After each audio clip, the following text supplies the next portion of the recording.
여기는 히스처치의 선교 방송실입니다. 히스처치는 성령님이 주도하시는 사역을 통해 로스앤젤레스에서 땅끝까지 예수님을 증거함으로 주님의 다시 오심을 준비하는 예배와 말씀의 공동체입니다. 많은 은혜를 받으시기 바랍니다.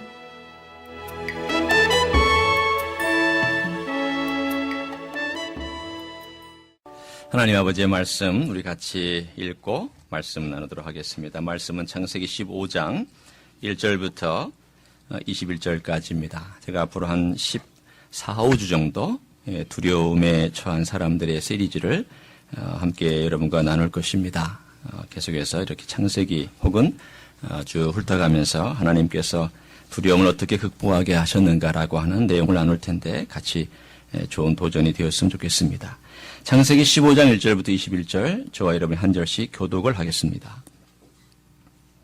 이후에 여호와의 말씀이 환상 중에 아브라함에게 임하여 이르시되 아브라함아 두려워하지 말라 나는 네 방패요 너의 지극히 큰 상급이니라.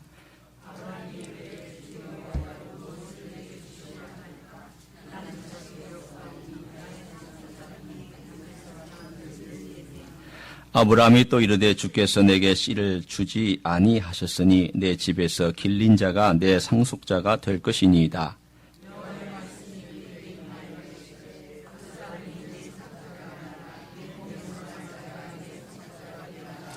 그를 이끌고 밖으로 나가 이르시되 하늘을 우러러 뭇별을 셀 수 있나 보라. 또 그에게 이르시되 네 자손이 이와 같으리라. 또 그에게 이르시되 나는 이 땅을 네게 주어 소유를 삼게 하려고 너를 갈대아인의 우르에서 이끌어낸 여호와니라.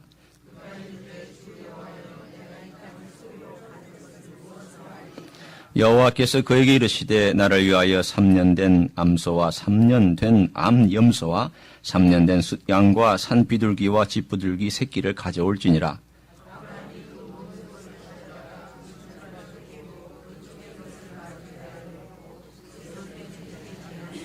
설계가 그 사체 위에 내릴 때에는 아브라함이 쫓았더라.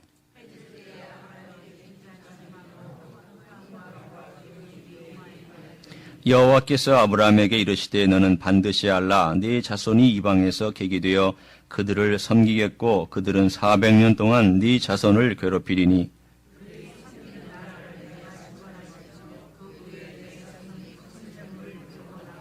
너는 장수하다가 평안히 조상에게로 돌아가 장사될 것이요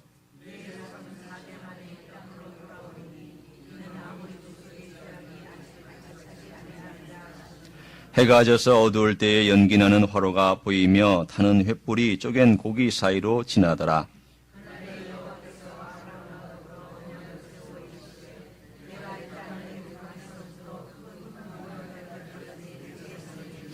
곧 겐 족속과 그니스 족속과 갓몬 족속과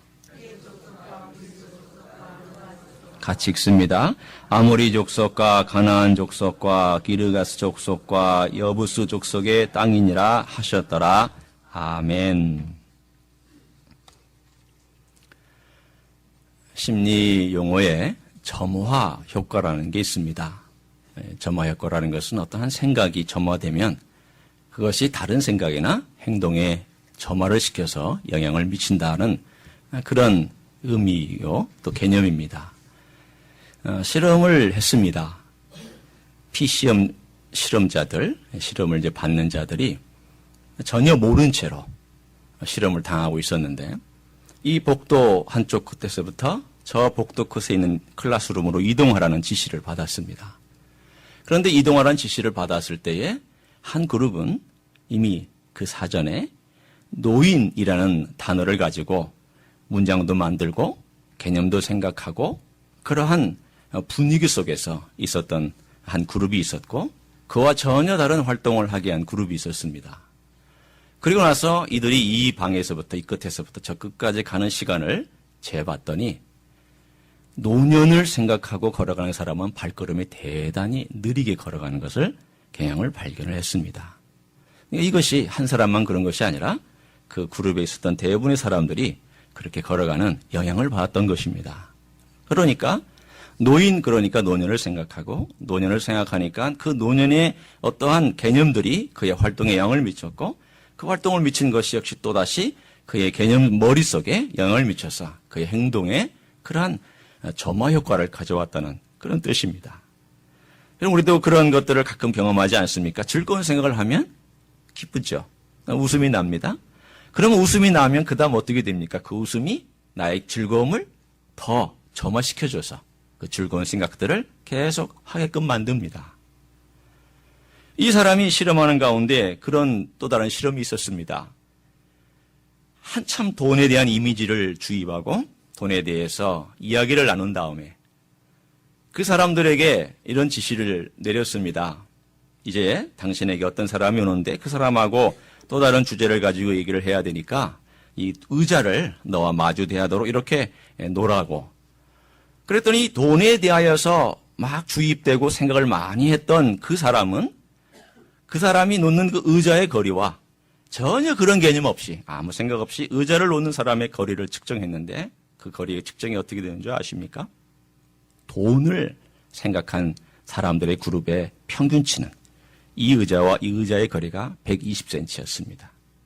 그러나 평균 그냥 아무 생각 없이 놓는 사람들, 그런 개념 없이 놓는 사람들은 80cm 정도로 가까이 놓았습니다.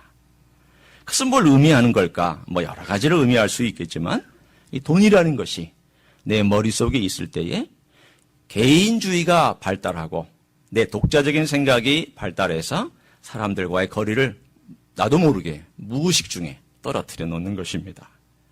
그래서 내가 이 사람으로부터 침해를 받지 않기를 원하고 내 독자적인 생각을 하고 또 내 독립적인 생각을 유지하면서 그렇게 거리를 두는 이 모습을 발견했던 것을 발표를 했습니다. 물론 이것을 어떻게 해석하는 것은 뭐 각자의 이것을 보고 받은 사람들의 의미가 되겠지만 그러나 점화 효과가 있는 것만큼은 아마 이 실험을 통해서 거의 증명된 것이 아닌가 그렇게 생각을 합니다. 목회를 하면서 지난 20여 년 동안 제 삶을 통해서도 쭉 훑어봤고 또는 성도들을 통해서 또 지켜본 바에 의하면 이 점화 효과는 사실인 것 같아요. 두려움이라고 하는 것이 어떻습니까? 내가 두려운 생각을 하면 그 두려운 생각이 내 행동을 지배합니다. 그럼 내 행동이 지배받는 그걸로 인해서 두려운 사건들과 두려운 사실들이 더 많이 발견할 수 있습니다. 발견됩니다. 그전에는 몰랐던 두려움이 이런 두려움도 있고 저런 두려움도 있다는 것이 갑자기 발화가 돼서 점화가 돼서 더 많은 두려움에 의해서 더 두려움이 내게 몰려오고 그 두려움의 지배를 받는 그러한 상태를 경험하곤 했습니다. 도대체 이 두려움이라는 것이 끊임없이 우리를 찾아와서 더 큰 두려움을 낳고 결국은 그 두려움 때문에 사람이 정신적으로 피해를 입을 수도 있고 마음의 피해를 입을 수도 있고 일어나지도 않을 것 때문에 상상을 해서 더 큰 어려움을 겪을 수도 있는 이러한 어려움 속에서 어떻게 우리가 그 두려움을 이겨낼 수 있겠습니까? 오늘 저는 이 창세기 15장에 나와 있는 말씀을 통해서 그 두려움에 대한 이야기를 함께 나누려고 합니다. 두려움을 이길 수 있는 유일한 방법은 두려움을 몰아내는 게 아닙니다. 내 힘으로는 두려움이 몰아내지지가 않습니다. 이 두려움을 이길 수 있는 유일한 길은 두려움보다 큰 세력이 들어와서 그 두려움을 몰아내주는 것입니다. 내가 몰아내는 것이 아니라 그 두려움보다 더 큰 세력이 들어와서 그 두려움을 밀쳐내고 그 자리를 무언가 대체물로 채워질 때에 이 두려움은 세력을 발휘하지 못하고 힘을 발휘하지 못합니다. 그렇기 전에는 이 두려움은 끊임없이 내 안에 뿌리를 내리고 시간이 지날수록 더 뿌리를 깊이 내려서 숨어있는 두려움들 그리고 때로는 남에게 표현하지 못할 그 두려움이 내 영혼과 내 정신과 내 몸을 지배하고 이끌고 가게끔 되어 있습니다. 오늘 아브라함의 사건을 한번 봅니다. 오늘 여기 보면은 이후에 여호와의 말씀이 환상 중에 아브라함에 임하여 이르시되 아브라함아 두려워하지 말라. 오늘 여기에서 do not fear 혹은 do not be afraid 이 말로 쓴 것을 보면 분명히 아브라함이 무언가를 두려워하고 있다는 것을 여러분은 이미 짐작할 수 있습니다. 두려워하지도 않는데 두려워 말라. 이건 말이 안 되는 거잖아요. 뭔가 두려웠단 말이죠. 믿음의 조상이라고 하는 아브라함도 그 전쟁을 치렀던 아브람도 14장에 보면은 그가 북쪽에 있는 네 왕과 남쪽에 있는 다섯 왕의 전쟁을 치르는 과정 가운데서 엄청난 사건이 하나 발생을 했습니다. 그것은 뭐냐면 그의 사랑하는 조카 롯이 포로로 잡혀갔습니다. 그의 온 재산과 그의 식구들과 뿐만 아니라 소돔과 고모라에 있었던 많은 사람들이 다 포로로 끌려가는 그 와중에 북쪽으로 점점점 올라오는 와중에 아브라함이 그가 집에서 기르고 있던 318명과 또 그 주변에 동맹을 맺었던 부족들과 함께 힘을 합쳐서 밤에 기습 공격을 해서 게릴라 작전으로 그들을 쳐부수고 그리고서는 롯과 재산을 찾아서 다시 내려왔습니다. 내려왔을 때 제일 먼저 살렘 왕이었던 멜기세덱이 그를 맞이해서 하나님을 찬양하리로다, 지극히 높으신 하나님을 찬양하리로다 하면서 그를 축복해 주셨을 때에 아브라함이 11조를 그 멜기세덱에게 주었고, 두 번째 만난 대상이 누구냐면 소돔 왕이었습니다. 소돔 왕도 역시 비슷하게 행합니다. 너가 이 가지고 있는 모든 것들 다 가져가라. 그러자 아브라함이 말합니다. 난 네 것 같지 않겠다. 나는 너와 함께 연합하지 않겠다. 너와 함께 동맹 맺지 않겠다. 네가 주는 물건은 하나라도, 내가 신발끈 하나라도, 신발 하나라도 가져가지 않겠다. 악한 왕이 악한 방법으로 그가 소유했던 그 물건을 그가 가져간다고 했고 혹은 준다고 했을 때 그와 연결되는 것을 아브라함은 원치 아니하였습니다. 오늘 그렇다면 이 14장의 사건이 도대체 왜 두려운 사건이 될 수 있을까요? 뭐길래 아브라함의 마음을 그렇게 지배하는 두려움이 될 수 있었을까요? 북쪽에 있는 네 왕은 커다란 세력입니다. 나라들입니다. 네 왕은 한 지역과 어떤 나라를 다스리는 네 나라의 연합체를 말하고 있습니다. 아브라함은 나라도 아닙니다. 아브라함은 떠돌이 인생입니다. 아브라함은 나그네입니다. 아브라함은 목자입니다. 아브라함은 자기가 318명의 목자들을 기르고는 있었지만 그들은 군사들도 아닙니다. 상설된 군인들도 아닙니다. 고대 근동지방에서 내가 전쟁이 임해서 패한 다음에 손해를 보면 꼭 복수를 해서 그만한 대가 이상을 요청하고 요구하는 눈에는 눈, 이에는 이, 이러한 법칙이 통용되던 사회였습니다. 그 말은 무엇을 말합니까? 언제든지 북쪽에 있는 네 왕이 아브라함을 쳐서 죽일 수 있고 몰살시킬 수 있다라는 가능성을 내포하고 있었습니다. 성도 여러분, 내가 통제할 수 있는 환경은 그리 두렵지 않습니다. 그러나 제일 두려운 것은 내가 통제하지 못하는 상황입니다. 아무리 일이 어려워도 내가 내 땀과 내 노력과 내 기술과 내 전략과 내 지혜로 뭔가를 그래도 만들어낼 수 있는 그 상황은 두려울지라도 그리 두렵지 않습니다. 아브라함 14장에서 용맹했습니다. 자기 조카를 찾기 위해서 군대를 가지고 거느리고 가서 전쟁을 치르는 이 과정, 자기가 통제할 수 있는 군대가 있었고 자기가 통제할 수 있는 시간이 있었고 자기가 싸울 수 있는 그러한 전략이 있었기 때문에 두렵지만 그렇게 큰 두려움은 아니었습니다. 더 큰 두려움은 무엇이었을까요? 언제 어떻게 그들이 쳐들어와서 어느 순간 이 모든 나의 식구들을 다 몰살시킬 수 있을까 하는 이 두려움은 그가 통제할 수 없는 두려움입니다. 컨트롤할 수가 없습니다. 뿐만 아니라 그는 오늘 14장에 소돔과의 동맹을 거절했습니다. 가장 가까운 이웃의 큰 세력 소돔과 고모라와 그 일방의 근대에 있었던 그 세력을 거절하고 나는 너와 함께 동맹을 맺는 그러한 세력으로 남아있지 않겠다라고 거절한 이 사건은 대단히 큰 위험에 빠뜨릴 수 있는 두려움의 조건이 되었습니다. 통제할 수 없습니다. 불안합니다. 미래가 암울합니다. 어떻게 진행될지 전혀 예측이 안 됩니다. 모든 것이 어느 방향으로 갈지 알지 못하는 바로 그 순간 그 마음이 어렵고 그가 많이 불안하고 이 불확실성이라고 하는 이 상황에 그에 놓여져 있을 때 하나님이 어떻게 행하셨습니까?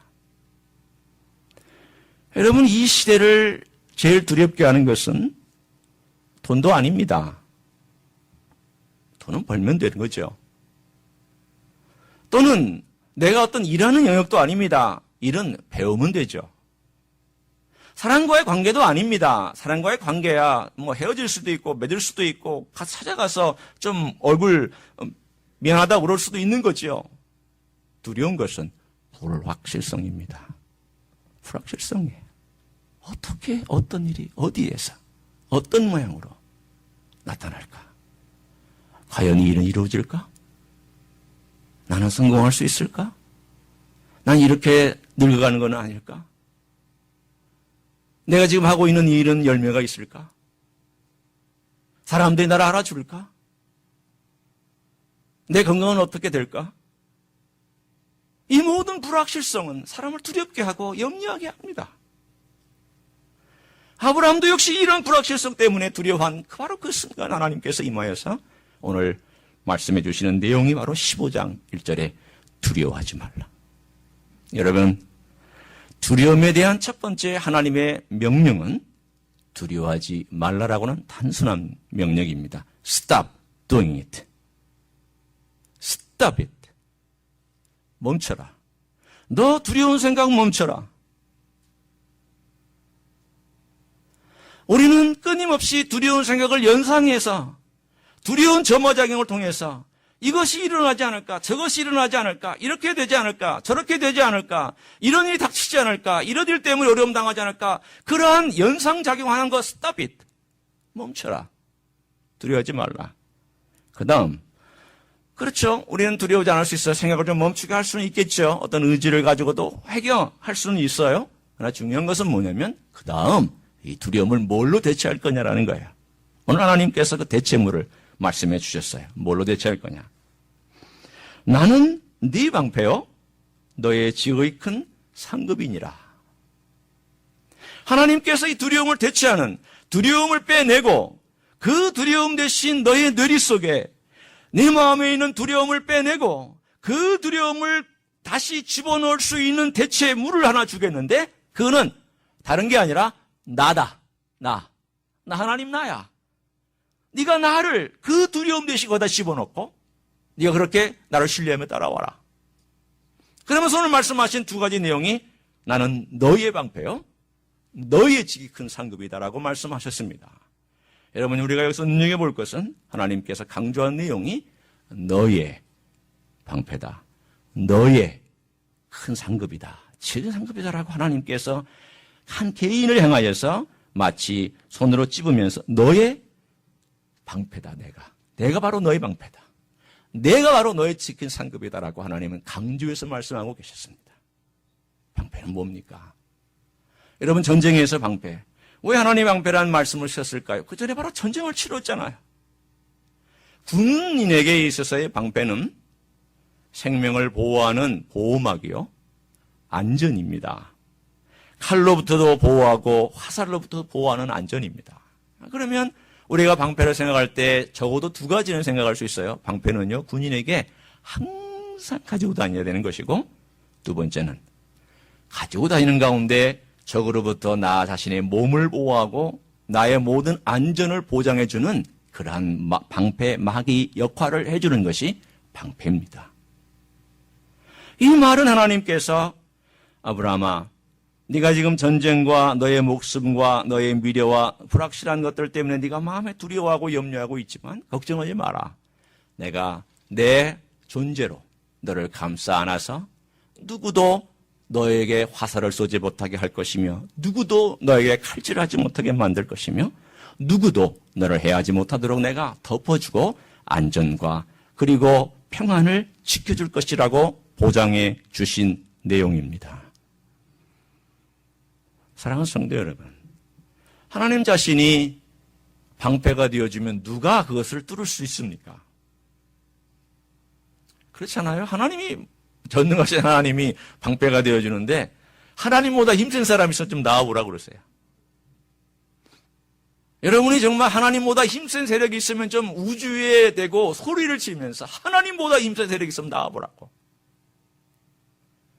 이렇게 외칠 수 있잖아요. 오늘 바로 이 메시지, 방패라는 그 의미가 오늘 우리에게는 어떤 의미가 될까요? 이 신약 시대를 살아가는 우리에게는 어떤 메시지가 될까요? 여러분, 이 방패의 클라이막스는 뭘까요? 하나님께서 우리의 방패가 되어주신다는 이 메시지의 클라이막스는 어떤 메시지일까요? 그것은 바로 예수 그리스도 그분에게 있습니다. 우리는 가끔 지진이 일어나고 건물이 무너질 때에 엄마가 아기를 자기의 몸으로 보호하고 자기는 죽고 아기가 살아나는 사건을 간혹 발견하곤 합니다. 우리는 그걸 볼 때마다 가슴이 뭉클합니다. 아, 엄마의 희생. 엄마가 이렇게 사랑해서 자기 아이를 살리기 위해서 자기 몸으로 이 모든 무거운 돌들과 무거운 기둥들과 무거운 것들을 자기 몸으로 다 받아내고 그리고 자기 아기를 살리고 자기는 대신 죽는 그 방패막이의 사건을 읽으면서 우리는 감동을 받습니다. 여러분, 우리는 죄의 그대로 화살과 노출된 사람들입니다. 죄와 죽음과 저주에 노출된 사람들입니다. 이거 막아낼 존재 없습니다. 제일 무서운 것은 죄의 공격입니다. 제일 무서운 것은 저주 공격입니다.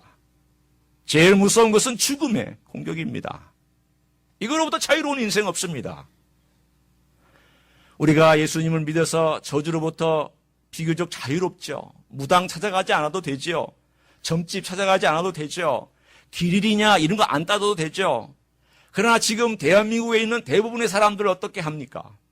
길이를 따집니다. 이사 갈 때 길이 할 때에는요, 이삿짐 센터가 불이 납니다. 딴 때보다도 2배, 3배 비쌉니다. 길일이 아닌 때는요, 쌉니다. 우리 같은 사람은 그런 날 골라서 가면 아주 싸게 이사할 수 있습니다. 뭐가 그렇게 불안한데요? 심지어 크리스천들도 길일에 골라서 이사 가려고 애를 씁니다. 믿음이 약한 사람 그렇게 하죠. 왜요? 불안하니까. 여러분, 이 저주라고 하는 것이 생각보다 사람의 마음을 불안하게 하고 사람의 마음에 근심을 두고 두렵게 만듭니다. 왜? 어디서 언제 어떤 어둠의 세력이 나를 해코지 할까 모르는 이 불확실성.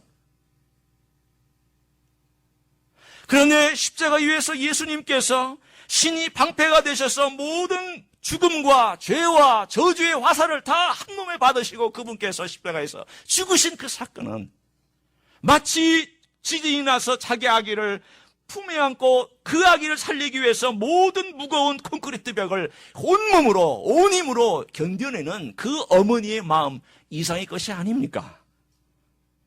모든 죄를 다 스스로, 모든 화살을 다 스스로, 모든 칼질들을 다 스스로 그 몸으로 다 받으시고 나를 방패막이로 보호해 주시고 나로 하여금 그 죽음을 넘어갈 수 있도록 패스 오버, 그 죽음의 사신이 나를 넘어갈 수 있도록 만들어주신 6월절 어린 양에 뒤에서 죽으신 사건이 이 방패라는 것의 클라이막스입니다.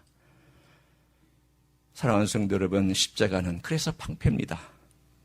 내가 이 땅에 살아갈 때 어둠의 세력이 나에게 몰려와서 내 삶을 두렵게 하고 염려하게 만들 때에 왜 내가 십자가를 의지해서 그것을 이겨내야 되느냐? 간단합니다. 십자가는 예수님께서 나를 죄와 정죄와 죽음과 저주로부터 보호해 주신 놀라운 사건이기 때문입니다.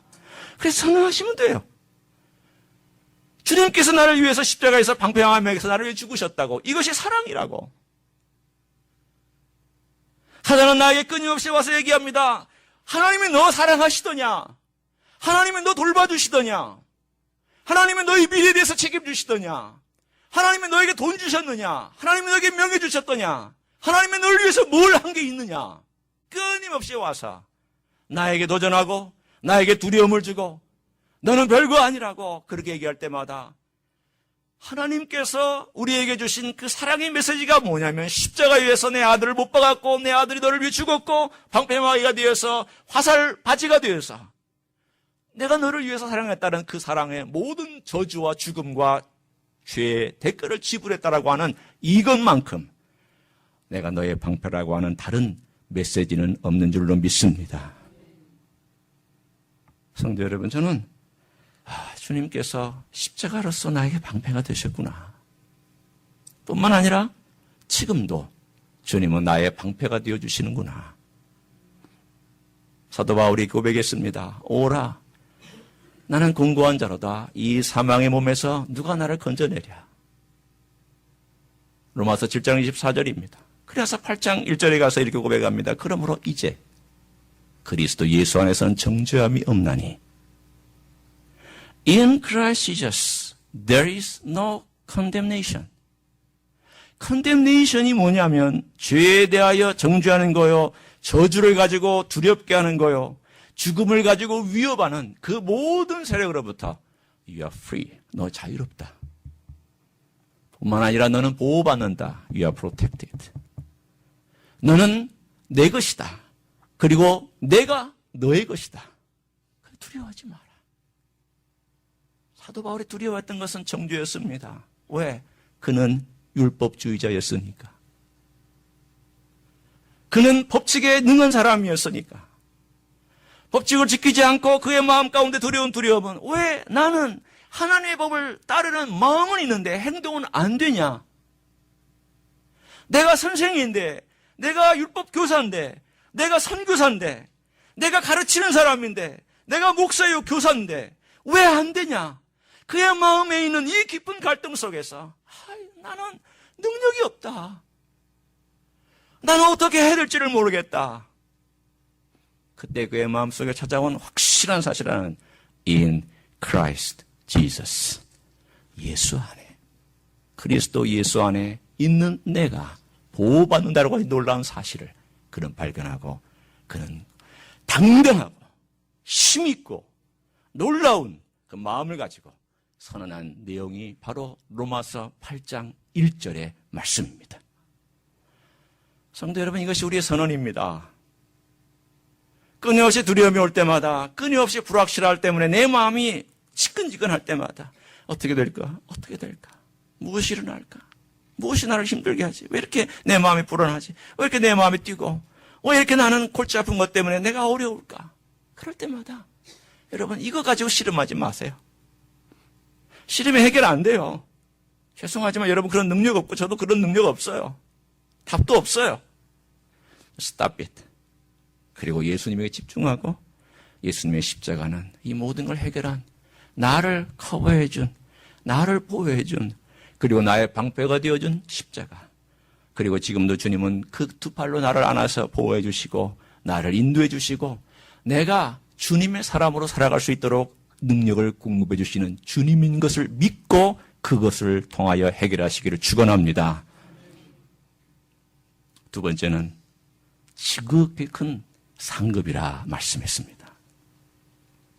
여러분, 상급은요, 전쟁이나 또는 경주 또는 경쟁을 통해서 얻어낸 그 보상받는 그것을 상급이라고 합니다. 상급이란 뭔가 땀을 흘리고 얻는 거예요. 제가 옛날 얘기 하나 해드릴까요? 저희 옛날 얘기. 아마 여러분이 김수영 목사 옛날 얘기 그러면 혹시 출생의 비밀? 아마 그렇게 생각하시는 분들이 있어요. 드라마를 너무 많이 보셔서 그래.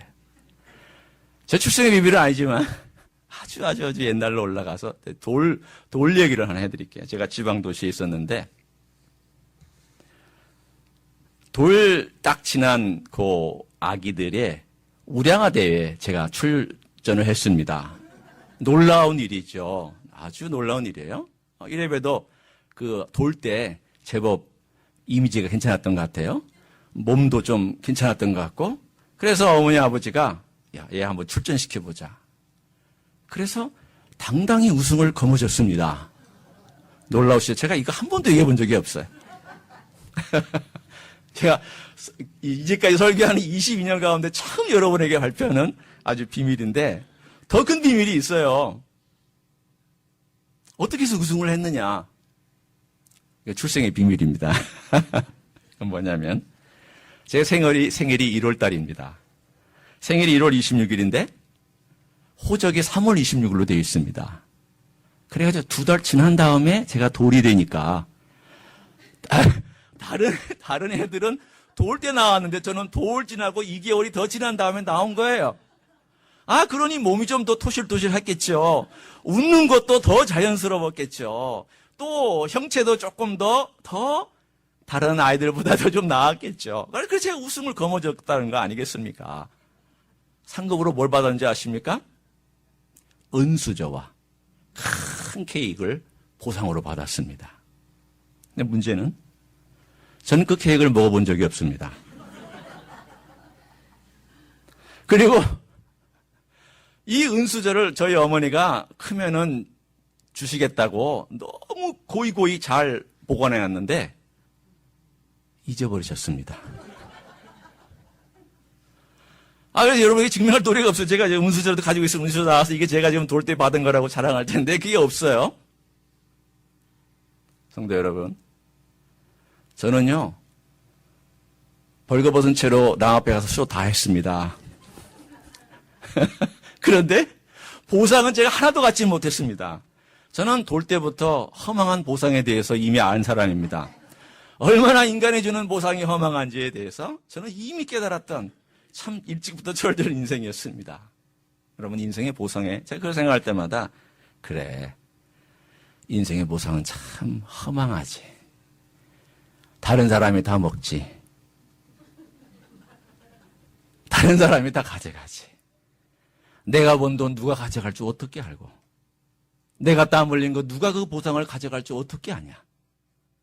내가 아무리 땅을 가지고 있는들 이 땅이 내 땅이라고 얘기할 수 있으며 내 아들이 그 땅 갖는다는 보장이 어디 있고, 이 땅의 보상이라는 게 안전한 게 어디 있냐.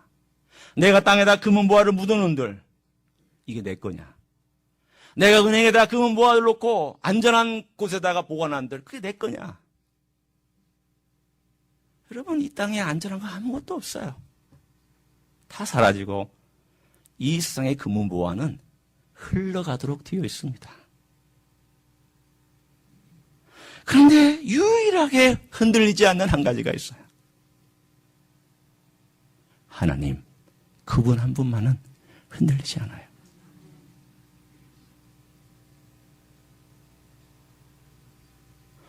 오늘 이 메시지를 저는 들으면서 주님 감사합니다.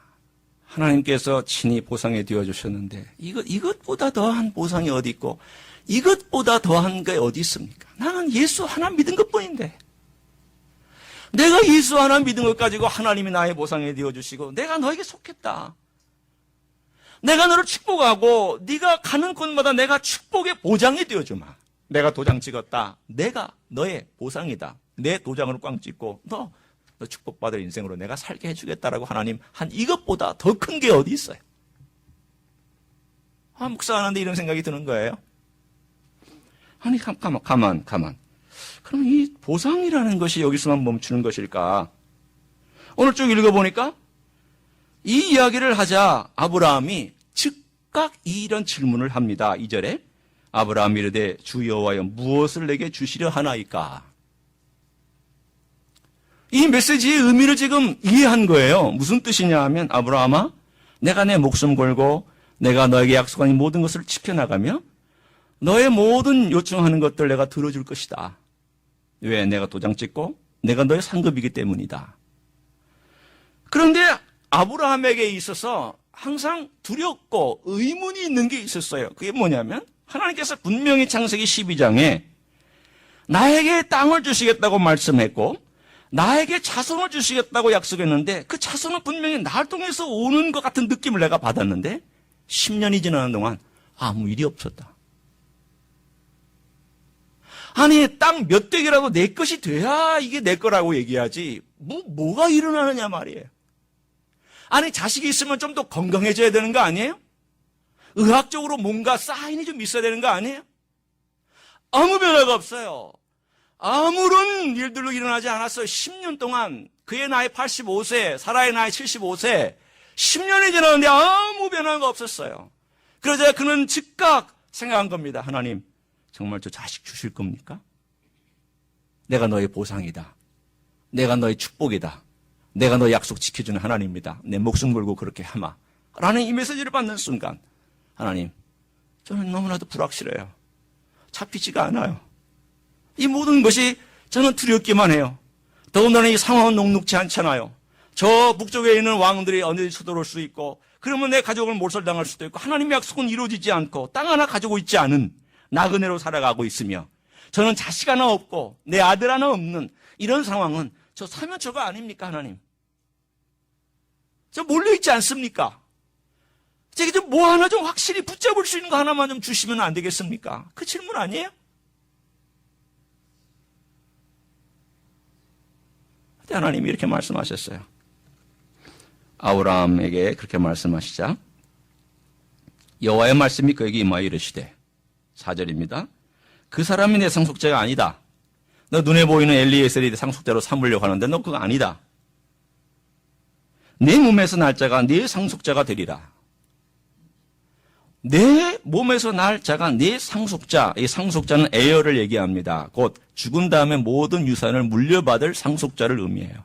이 상속자에 대한 정확한 메시지는 창세기 22장에 가 있습니다. 자, 한번 보시겠습니다. 22장 17절과 18절을 봅니다. 우리 같이 한번 읽어볼까요? 시작.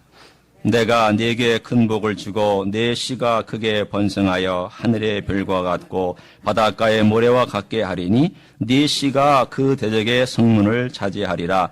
또 내 씨로 말미암아 천하 만민이 복을 받으리니 이는 네가 나의 말을 준행하였음이니라 하셨다 하니라. 오늘 여기 나와 있는 씨, 그리고 오늘 여기 나와 있는 상속자, 이 모든 메시지는 다 연결되는 개념입니다. 그런데 갈라디아서 3장 16절에 사도 바울은 이것을 뭐라고 해석했느냐 하면 이 씨는, 이 상속자는 예수 그리스도다라고 해석을 했습니다. 오늘 창세기 15장에 나와 있는 내가 너의 보상이다, 너의 상급이다라는 메시지는 이렇게 연결이 됩니다. 하나님 자신이 그의 보상이 되어주신다는 것은 씨를 주신다는 것이기도 하지만 궁극적으로 하나님 자신이 그 씨가 되어 아브라함에게 다가올 것을 말씀하고 있습니다. 복수로 하지 아니하고 단수로 그 씨라고 말씀하셨다. 그분은 예수 그리스도다. 바로 눈앞에 있는 한 가지 실현된 것은 이삭을 말하고 있지만 그러나 궁극적으로 하나님의 계획 속에는 누가 있느냐 하면 예수 그리스도, 메시아로 오실 예수 그리스도가 하나님의 머릿속에 있었던 것입니다. 오늘 여기 나와 있는 내가 너의 보상이다, 상급이다라는 말은 저는 이렇게 들립니다. 주님께서 내 자신을 너에게 상급으로 준다.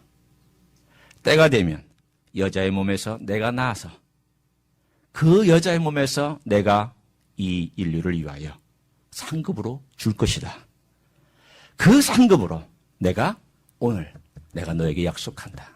이 사건은 2000년이 지난 다음에 이루어진 약속이지만 하나님은 이미 그것까지 염두에 두고 우리 인류를 위해서 상급으로 자기 자신을 주시기 위해서 세웠던 그 계획을 아브라함에게 말씀하고 계시고 있는 사실입니다. 어둠에게 있는 사람에게 선물은요, 빛입니다. 배고픈 사람에게 선물은 빵이에요. 아픈 자에게 선물은 의사고요.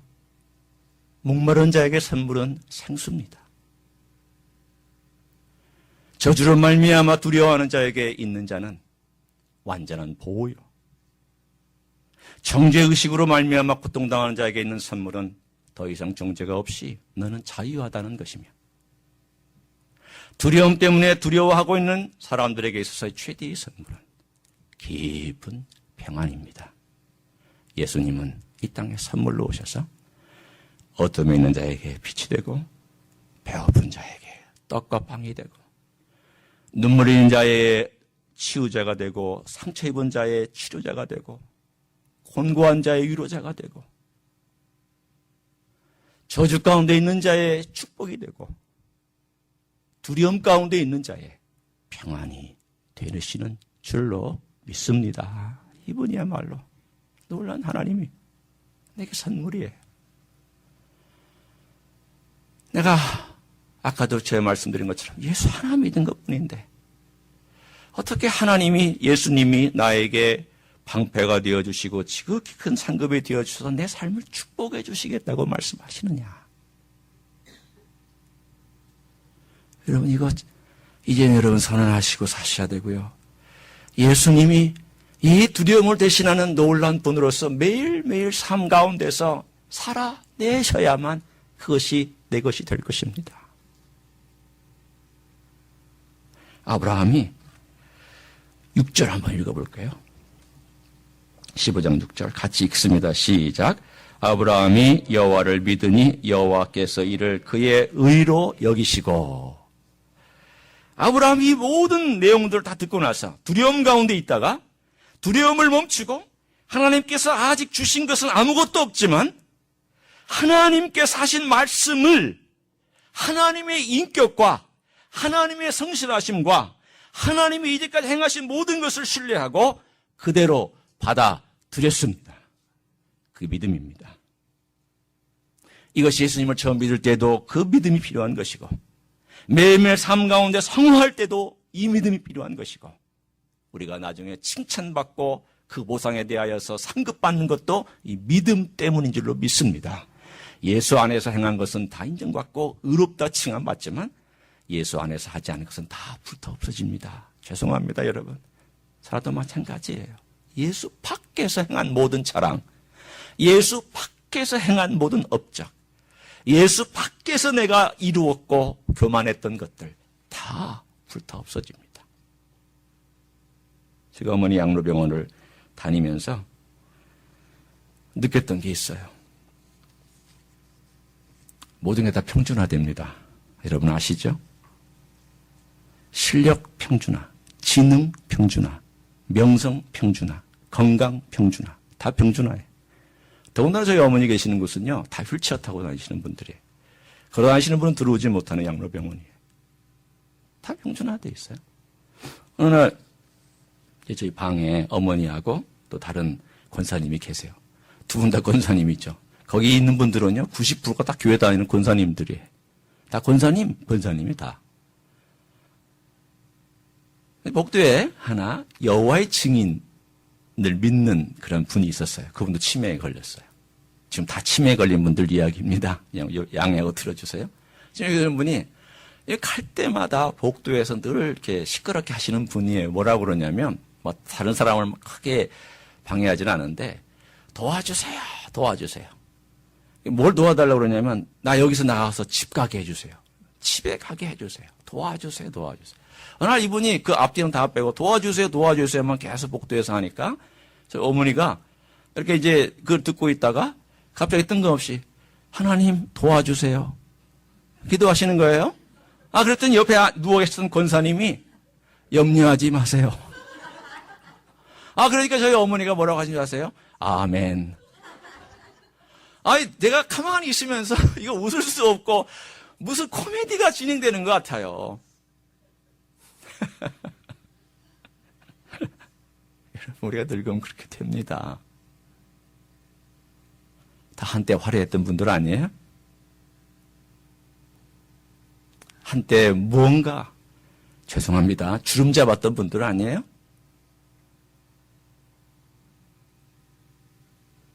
어떤 평가가 이루어질지 아무도 몰라요. 그냥 우린 다 고만고만해.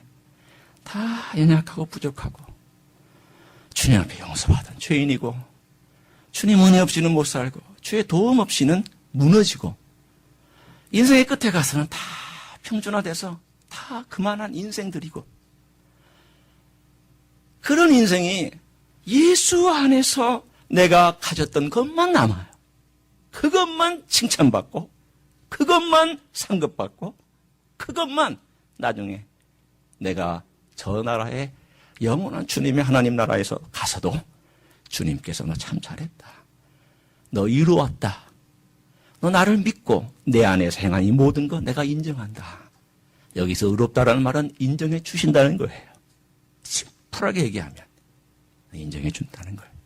너 죄인이었지만 나를 믿었으므로 내가 너를 의인이라고 인정해 주고 네가 네 재주로 한 게 아니라 나를 의지해서 너가 애쓰고 땀 흘리고 수고한 거 내가 인정해 준다.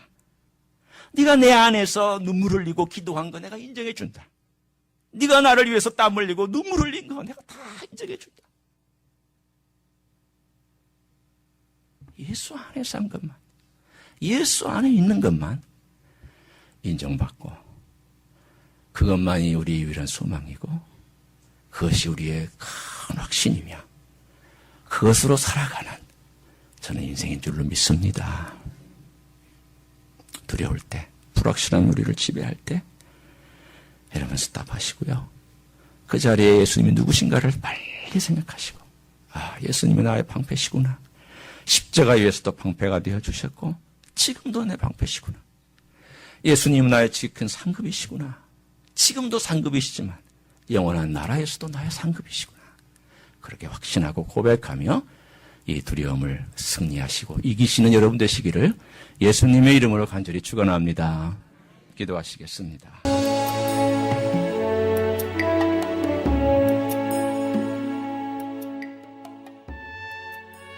히스처치는 로스앤젤레스에 있는 한인타운과 다운타운의 중간에 위치하고 있습니다. 주일 아침 예배는 11시, 수요 예배는 저녁 7시 30분, 새벽 기도회는 매일 아침 5시 30분에 드려집니다. 오늘도 주께서 주시는 평강과 은혜 안에서 승리하시기를 주님의 이름으로 축복합니다.